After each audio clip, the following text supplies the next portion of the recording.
dragi naši gledalci, predvsem pa dragi naši bralci.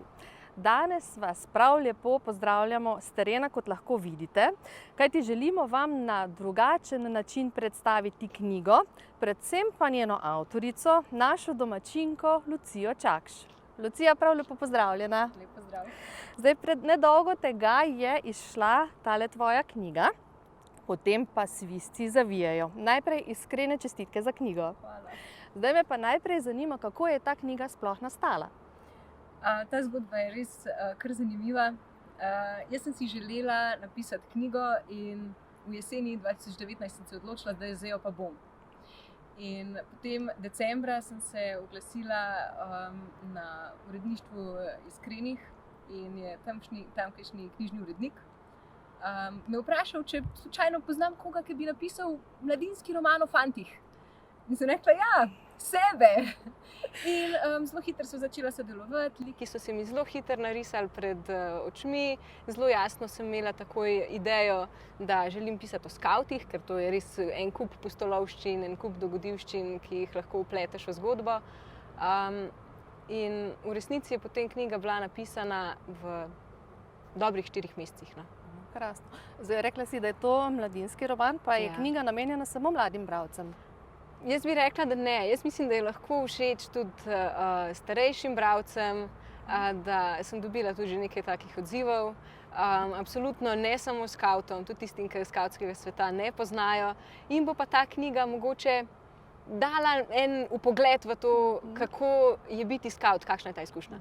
Po poklicu si novinarka, torej se poklicno ukvarjaš z ogromno pisanjem verjetno, pa me zanima, je to tvoj tovrstni način pisanja prvič ali si že kakšen roman poskušala napisati prej? Začela sem pisati romane že kot najstnica, ampak vedno se je ustavila tam pri parih poglavjih. Enostavno nisem imela volje, da bi vztrajala, ker je pač to res samo delo, v kateremu se moraš vztrajno, dan za dnem, usesti in delati. Kako ti je pa to uspevalo ob 3 majhnih otrokih pisanje tele knjige? To je sigurno tudi povezano z novinarstvom. No? Zaradi tega, ker v 15 letih sem dobila že toliko prakse, da enostavno se usedem in pišem takrat, ko imam čas, da vem, da moram in zdaj sem tudi tako s knjigo delala, da namesto, da bi, ne vem, si zvečer pogledala film, sem sedla in sem pisala. Namesto, da bi si, ne vem, po kosilu vzela pol ure za branje ene knjige, sem se usedla in sem pisala. Ko so otroci se zamotili s kakšno igro, sem rekla, super, zdaj imam čas, sem se usedla in sem pisala. Pa tudi tako je, ko sem enkrat res padla noter v zgodbo, sem komaj čakala tisti del dneva, ko bom imela spet čas napisati vsaj pol poglavja. Krasno. Današnji pogovor smo začeli tule v Šentjurju na železniški postaji, ne po naključju. Tvoja zgodba se sicer začne v Ljubljani, vendar pustolovščina fante pripelje sem, kot pravijo, rovte v Šentjur, kjer potem nadaljujejo s kolesom proti Kozjem. Zanima me, če si se za preselitev dogodivščine na Kozjansko odločila zato, ker sedaj sama živiš v teh krajih. Ja, absolutno. Ta pot fantov iz Voda Svisci, iz Ljubljane v Šentjur, je tudi nekako predstavlja mojo pot iz Ljubljane, kjer sem živela, odraščala v te lepe konce in zanalašč sem tudi pisala o teh krajih, ker sem želela širni Sloveniji pokazati, koliko je to en lep, pa nažalost premalo poznan del Slovenije. Ja, potem pa predlagam, da greva kar takoj na kolo in v Kozje, ne? Najboljš, pejva!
Takole, Lucija, dobrih 25 km smo prekolesarili iz Šentjurja proti Kozjem. Jaz predlagam, da si odpočijeva, tako kot so si tvoji junaki. Sicer so si oni pod lipo v Kozjem, ampak tu lipe ni, pa smo našli tole platano, tako da izvoli in dober tek.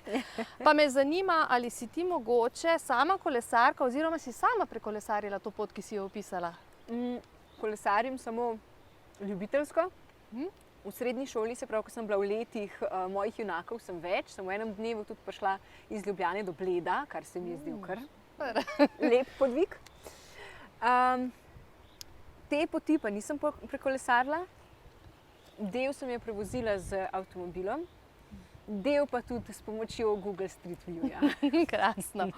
Tvoji junaki jih je 5, recimo glavni je po moje Anže, ki je pač vodnik. Potem ima pa pod seboj 4 svizce nadebudne. Kako so se ti tvoji liki rojevali? Si vzela kakšno iz tvojega realnega življenja? Najprej sem razmišljala, kakšne karakterje hočem. Vedela sem, da morajo biti vsi različni med sabo, da bo prihajalo med njimi do nekih trenj. Se pravi, da je en bolj športen, en bolj len, da je en bolj živahen in en bolj zadržan. Vse take stvari. In potem, ko sem te njihove lastnosti imela, so se mi narisali moji prijatelji iz časa skavtov, kjer bi pasal v kontekst katerega lika. Zdaj, to ne pomeni, da je kjerkoli od teh 5 glavnih likov čista kopija, kjerkoli od mojih skavtskih prijateljev, ampak mislim, da bi marsikdo znal marsikaj prepoznati. No? Tako da je včasih potrebno biti tudi pazljiva. Ne? Ja, res. V knjigi si opisala 2 karakterno popolnoma različni mami. Sama si mama 3 otrok, pa me zanima, si mogoče, oziroma kateri mami iz knjige si ti bolj podobna? Zagotovo Jernejevi mami, ki je tudi sama bila skavtinja v mladosti.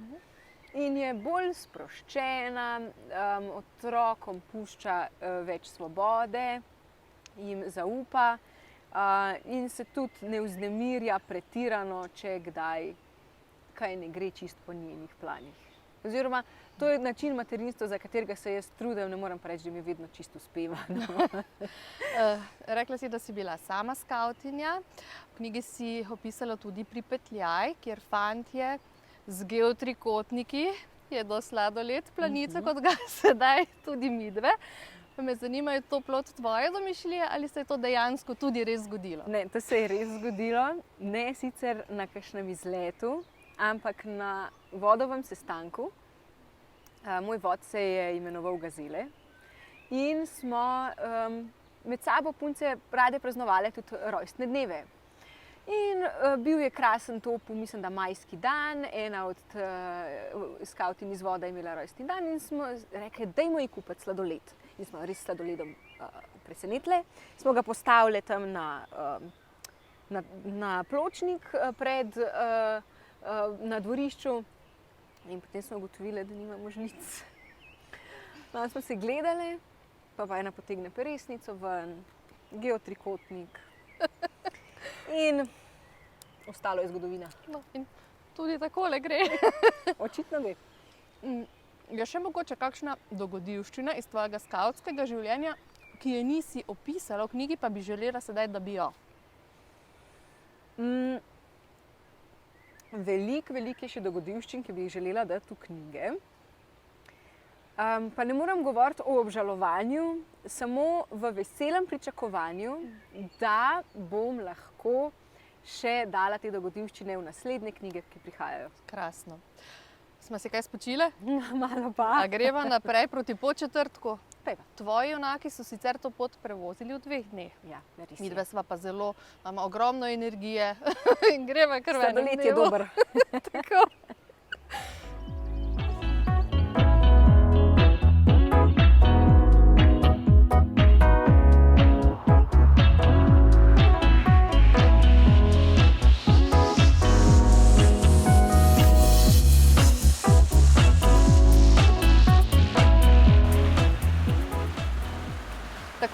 Lucija, pristali sva tukaj v Podčetrtku na krožišču brez koles.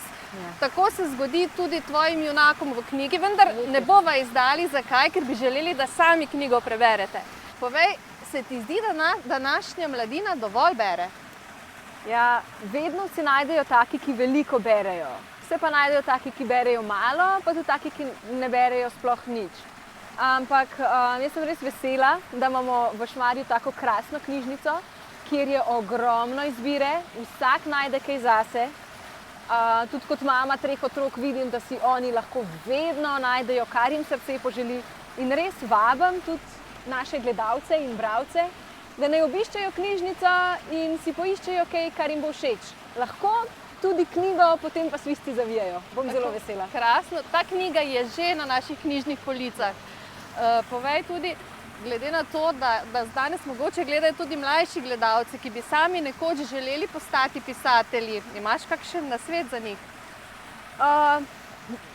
Zdaj vsak ima neko svojo pot, ampak prepričana sem, da če si bojo res želeli napisati knjigo in da če se bojo trudili v to smer, da jim bo to uspelo. Jaz bom pa z veseljem prebrala, kar bojo napisali. Krasno. No, eno knjigo si že napisala, Ja. krasno se bere. Je mogoče v načrtu že kakšno nadaljevanje Svizcev? Je v načrtu, mogoče lahko celo izdam, da jo začnem pisati septembra. Krasno. No, Svizce smo prebrali tudi starejši bralci, namenjena je sicer mladostnikom, ampak vseeno vprašanje, morda v prihodnosti tudi kakšna knjiga za kakšne malo starejše bralce. Trenutno nastaja knjiga, ki ni povezana s skavti, ni povezana s Svizci in je bolj recimo za srednješolce, se pravi za malo starejše mlade. Ne izključim pa, da ne bom kdaj napisala tudi kakšnega romana o materinstvu, kar je recimo tema, ki je trenutno zelo aktualna za mene. Krasno. Predlagam pa, da se kar malo sprehodiva po Podčetrtku. Pa se malo prej še osveživa. No, vidiš, ja, tole razkožni. Ja. Mi zdi super, pa še Podčetrtek piše, vidiš? Ta, ne? Ja, kaj pa vidve, kaj ste se zgubile? No, ne, gospod. Po tejle knjigi hodiva, po poteh tele knjige, a veste? To pa poznam, to pa napisala Lucija. Tudi njo dobro poznam, ampak tudi knjigo sem si prebral. Ja. In sem moram reči kar vesel, ker je kar nekaj po Podčetrtku napisala. Ja, Ne? pa v njej nastopa gospod župan Peter. Ja, no, sicer je tam zrihtal nekega mehanika, menda, ne? Ampak vseeno pa moram pa reči, da je pa bolj to, da pa znamo predstaviti naš kraj in Ja, tako. ravno Podčetrtek ali pa naša občina je res taka, v kateri se najde veliko priložnosti, veliko kulturnih spomenikov. Potem pa imamo to znano vas, ki tukaj naprej gre, pelje Olimje, kjer je 3. najstarejša lekarna v Evropi, kjer pravzaprav najdemo tudi vse, kar hočete, pivo, vino, ženske prijazne, moške, kočo pri čarovnici. In potem lahko gremo navijamo levo proti Virštanju, kjer imamo polno vinogradniških domačij. Skratka, po celi občini najdemo veliko možnosti aktivno preživeti morda dopust ali pa dogodek, ki ga imamo v našem kraju. Zdaj pa rad bi vam še povedal eno stvar, ki še ni čisto znana, ampak zdaj smo kupili ta grad občina in tam tudi eno kaščo, v kateri pa imamo velike načrte, ampak načrti so se že začeli uresničevati, tako da morda prideta naslednje leto pogledati, pa boste videla, kaj se bo zgodilo. S kakšno novo knjigo morda? Tako. In pa veste, da bomo mi zaključili našo prijetno druženje, bomo morda vprašali za nagrado eno vprašanje. Tako, super. Morda kdo od vas ve, kaj je to twist? Tako. Objavili bomo tole nagradno igro tudi na naši Facebook strani, razpisali nagrado, oziroma nagrada bo tale knjiga, vi pa boste prispevali nekaj krasnega za otroke. Ja, mi imamo pa protokolarno darilo županovo vino, sicer to je najbolj originalno, ampak glede na to, da to ne moramo ponuditi otrokom, bomo ponudili izredno dobro čokolado, na kateri je pa pravzaprav tudi orisana celotna zgodba Podčetrtka. Super. Najlepša hvala, gospod župan. Hvala vam. Takole, Lucija, po četrtek sva si pogledali, ampak sedaj pa je ena težava. Ostali sva brez prevoza in ne moreva domov. Ja. Zdaj, eden od skavtskih zakonov, ki je tudi v knjigi omenjen, je, da si skavt v težavah žvižga in poje. Potem pa jaz predlagam, da je najboljše, da jo kar odžvižgava proti Šmarju. Si za? Pa dajva. Adijo! Ja.